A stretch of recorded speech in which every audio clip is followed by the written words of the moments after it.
in GDPR, they talk very much in detail about all these areas separately. They say Okay. how the data should be captured. One Hmm. is data capturing, data protection, data Correct. retention, and then data Hmm. minimization. So all Okay. these they come under various verticals, and then any service provider who needs to comply by these laws, right? They need to Hmm. have all these put together in their workflow, put it in their taxonomy, put it in their standards, and then ensure that they follow all these laws very rigorously, and then they come up with a website or with their application or their product, and then they need to start engaging with those particular country citizens. Hmm. Right, right, right. So, if any Indian company would really, want to comply with any, really want to, source any information from the citizens who are working in EU, EU Mhm. territory, then, what is the first step which the companies must need to take? They need to consult the legal advisors, and they need to, come up with those steps. What are the follow up steps which they need to comply with, and also they need to, elect the reps over there on behalf of them. They are gonna communicating with the EU authorities on complying Mhm. with the GDPRs, on sourcing the information from the workplace if they want Now, to.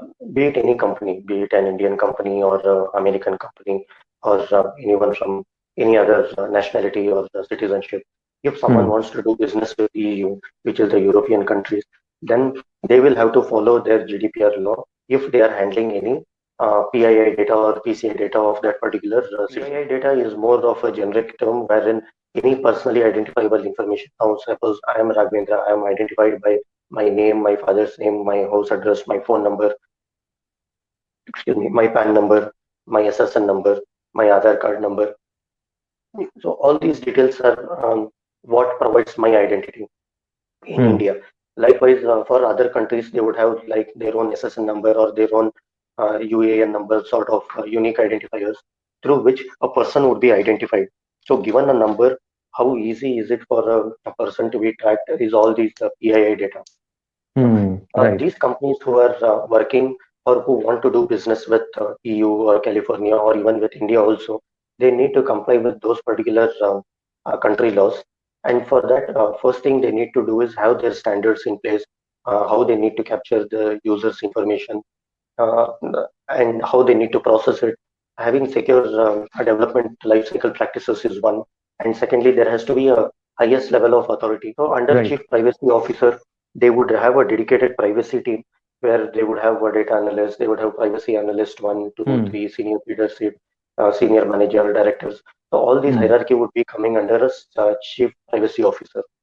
The Hmm. main roles and responsibilities of these the privacy team would be to work closely with the legal team and then ensure that they are in compliant with whichever nationality they are working with. They will have to ensure that they follow all the regulatory requirements. They get the inputs from the legal team Yeah, on so a are they, frequent. are CPOs, DPOs, or all these privacy officers, they are the representatives of the, of those companies who have assigned those people. Mhm. So are they really liable to report to their senior authorities or to BODs or higher managerial people for the proper flow of Mhm. information? Right. So again, this is a very critical question because what we all understand is a chief security officer or a chief finance officer. Hmm. Um, all these they report to CEO directly. Hmm. But the chief privacy officer is the one whom we have always seen reporting to the board of directors directly. They are Hmm. not liable to report to CEO or CISO or CSO in any Hmm. manner. So Okay. they because they are they need to directly keep the investors aware like what has happened if some breach has happened or some privacy regulatory laws have been broken, then it is the Hmm. board of directors and the investment that hampers the organization.